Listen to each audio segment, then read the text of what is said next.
Hello sa lahat. Singit ko lang to. Vivo, hindi ako nagkakamali. Y3 yata to o Y12i. So, hindi ko mapinpoint ko ano talaga yung model nito. Pero alin lang siguro sa dalawa na yun.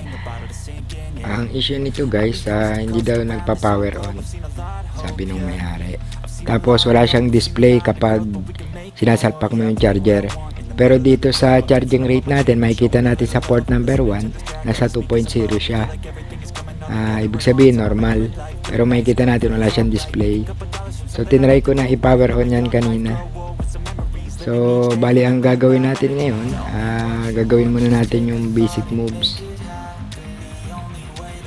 So ang gagawin natin, i-press natin yung volume up tsaka power sabay. Yan, siguro mga around 1 minute. Yan. Yung mga ganitong basic moves guys, pwede to sa mga ibang unit. Minsan yung iba kapag ganyan, walang display, tapos good yung charging rate niya, minsan ganito rin ang ginagawa ko kahit anong brand.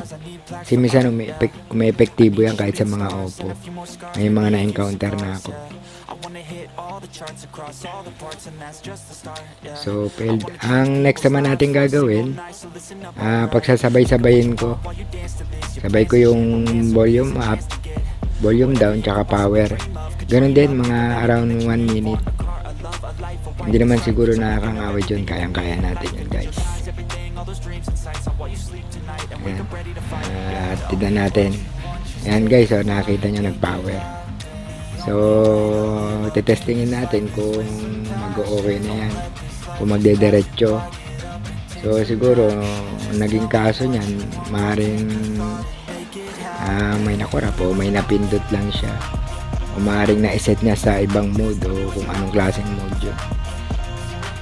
Yan.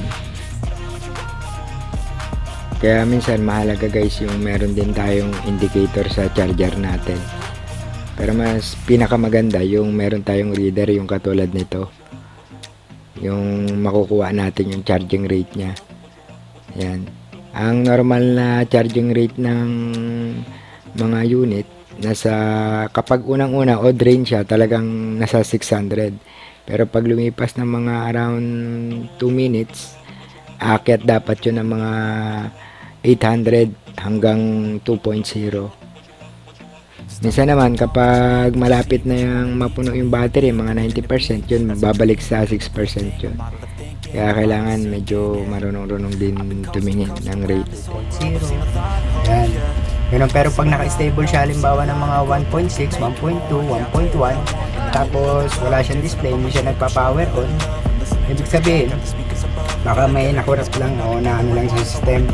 Kaya kailangan gagawin nyo muna mga basic moves. Halimbawa yung ipapower mo, tapos volume up. Pag ayaw, volume down.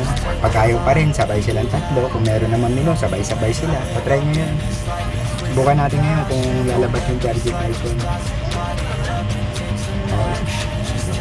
Hindi nga lumabas yung charging icon yung ano. So subukan natin patayin ngayon.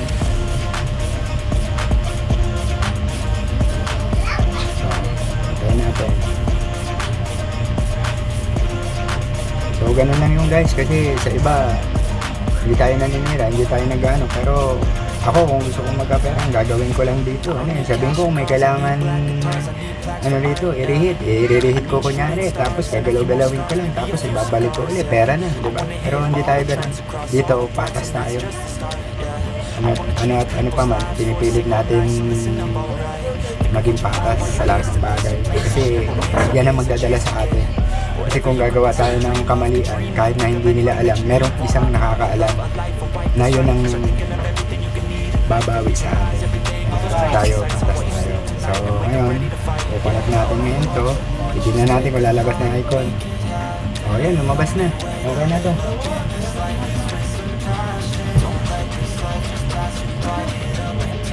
Ayun, lumabas na, 2.0 doon. So power on ko ulit, tignan natin. Ayan, may karga siya konti.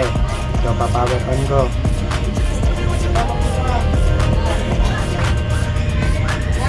Ay, mali, volume pala yung napindot ko.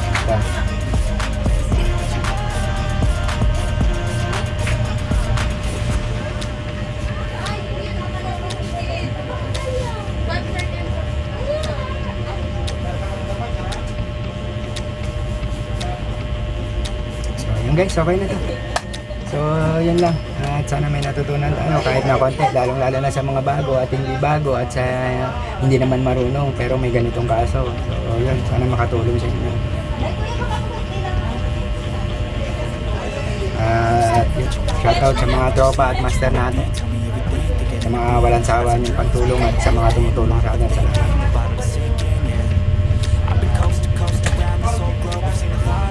Okay, okay? Okay. In the middle of the club, I'm dancing up on my chick, I'm showing a little love, I'm listening to this track, got the speaker